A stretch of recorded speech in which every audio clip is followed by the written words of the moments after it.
So we're getting everything buttoned up here with the engine so we can get the hood on it and get rolling down the road. And one thing that we put on here is the original style fuel filter.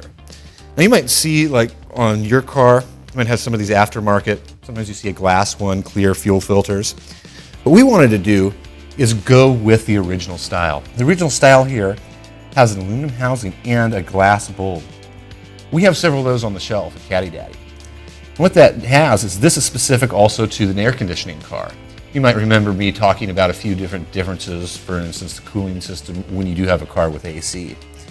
What's interesting is on the top casting, it actually says AC. This particular tubing here that goes to this glass fuel filter is available at Caddy Daddy. We've got it pre-bent. Put it in there. It mounts on the factory tab, and it has inlet and outlet, and then it also has the return for it.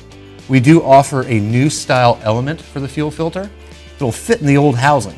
And so with the combination of the original style fuel filter with the new element, you're going to be looking good and you're going to be rolling soon.